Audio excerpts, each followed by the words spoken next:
د سترې محکمې د قضایي زده کړو عمومي ریاست لخوا جوړ شوی یو میاشتنی علمي او قضایي سمینار پای ته ورسید. د سترې محکمې د قضایي زده کړو عمومي ریاست لخوا د هیواد د محاکمو د قضایي غړو، قضاتو، مفتي صاحبانو او محررینو د ظرفیت لوړونې په موخه جوړ شوی یو میاشتنی علمي او قضایي سمینار چې 40 کسانو پکې ګډون درلود د روان 1446 هجري قمري کال د ربیع الاول میاشتې په 26مه نیټه پای ته ورسید. په دې موخه جوړه شوې غونډه کې د سترې محکمې اداري مرستیال محترم شیخ عبدالمالک حقانی صاحب، د مالی او اداري چارو عمومي رئیس محترم حاجي مولوي کریم الله زاهد، د مقام د تحریراتو رئیس مولوي محمد اکبر فرید د سمینار ګډونوالو او قضایي غړو ګډون کړی وو. یاده غونډه د سمینار د ګډونوال مفتي محمد بلال لخوا د قرآن کریم د څو مبارکو آیتونو په تلاوت پیل شوه. ورپسې د سترې محکمې اداري مرستیال محترم شیخ عبدالمالک حقانی په خپلو خبرو کې د سمینار له ګډونوالو غوښتنه وکړه چې په سمینار کې له تدریس شوو درسونو او زده کړو مهارتونو څخه په خپلو دندو کې عملاً استفاده وکړي. شیخ صاحب زیاته کړه چې کومې مذاکرې تاسې او یا ستاسې د استادانو سره سوي دي او کوم مباحث دلته مطرح سوي دي او د کوم نصاب په حواله باندې ستاسې سره مجلسونه سوي دي، الله رب العزت دې موږ ټول تاسو ته توفیق راکړي چې دغه مباحثې مذاکرې همیشه جاري وساتو او په خپلو کارو کې په عملي ډول باندې تطبیق کو چې د دغه هدایاتو او د دغه اصولو او د دغه ضوابطو که قضایی ضوابط دي که اداري ضوابط دي او د کوم وصایا چې کوم مشایخ او استادانو تاسو ته کړي دي د هغه وصایاو مطابق د خپل کار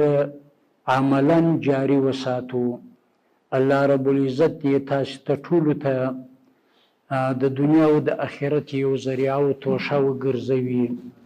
او استادانو ته دې الله رب العزت د دې خدمت او د دغه مجالسو ثوابونه ولره ورکړي. د سمینار ګډونوالو هم د یاد علمي او قضایي سمینار جوړېدل ډېر ګټور وبلل او د سترې محکمې له اړوندو مسؤلینو یې مننه وکړه چې د دوی د ظرفیت لوړونې په موخه یې دا یو میاشتنی ګټور سمینار جوړ کړی وو. د سمینار ګډونوال وویل نو دا ټوله جامعه او ټولنه دا حیثیت د یو بدن د انسان لري. بدن انسان چې کله اعضا کار ورنکي، لاس یې شل وي، سترګه یې ړنده وي او پښه یې